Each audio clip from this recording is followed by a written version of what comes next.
Olá, amigos da Dourados Web TV, mais uma vez nos encontramos aqui para uma pequena reflexão. Hoje, para tratar do porquê do Dia de Finados. Bom, nós celebramos festa. O Dia de Finados para nós é uma festa. E eu fui interrogado recentemente ao lembrar isso a uma pessoa, porque a pessoa disse, mas festa?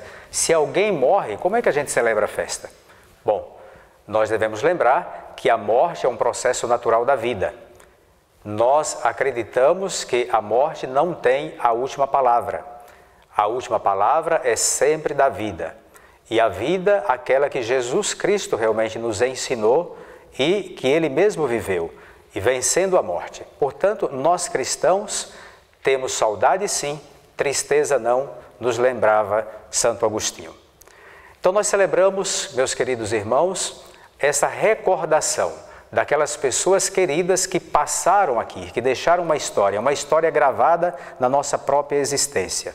Mas não ficamos nos lamentando, embora tenhamos saudades, porque a fé nos leva a crer que essas pessoas recomeçaram a vida agora em uma nova etapa, numa etapa muito mais profunda. Mas como surgiu o Dia de Finados? Desde o início do cristianismo, a Igreja celebra os seus mortos. De tal forma que, nas celebrações das missas na antiguidade, as pessoas sempre traziam os nomes dos mortos. Especialmente as pessoas iam nos túmulos dos mártires. Mártires são aquelas pessoas que perderam a vida física por não renunciar ao Evangelho, e ali rezavam não por aqueles que tiveram esse tipo de morte, mas por aquelas pessoas que não morreram por causa do martírio.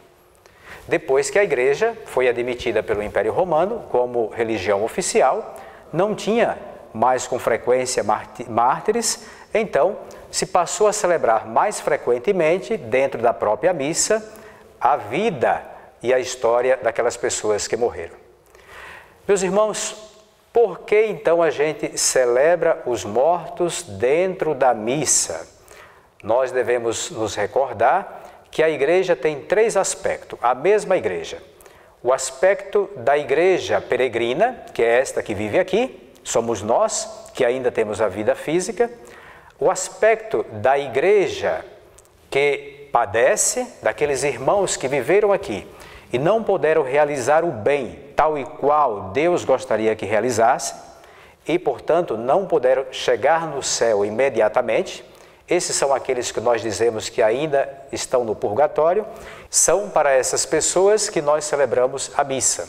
E ainda a Igreja triunfante daqueles irmãos que nós chamamos de santos, né? E aí existe uma multidão, que nós nem sabemos quanto, que fizeram o bem tal qual o pé do Evangelho, imitando Jesus Cristo de forma mais perfeita. Esses já estão no céu, são aqueles que intercedem por nós. Então a Igreja tem esta comunhão nessas três dimensões. É a mesma Igreja, mas tem esta comunhão. Então, nós devemos lembrar que a nossa vida, para aqueles que creem, ela não é tirada, mas ela é transformada. O próprio São Paulo nos lembra que se o Espírito daquele que ressuscitou Jesus dentre os mortos habita em nós, aquele que ressuscitou Jesus Cristo dentre os mortos dará também a vida os corpos mortais. Então aí São Paulo traz essa perspectiva da vida nova no contexto bíblico. Nossa esperança, portanto, é garantida pelo próprio Deus, que primeiro ressuscitou Jesus Cristo dentre os mortos. Então, para nós não há dúvida de que Deus não deixa os mortos na morte. Ele também ressuscitará a todos nós. Portanto, no dia de finados, nós, com saudade daquelas pessoas que partiram, mas assim como temos saudades de um filho que partiu, por exemplo, para fazer uma faculdade no Japão, nos Estados Unidos, que conquistou um doutorado, a saudade não deixa com que a gente perca a alegria pela conquista da pessoa.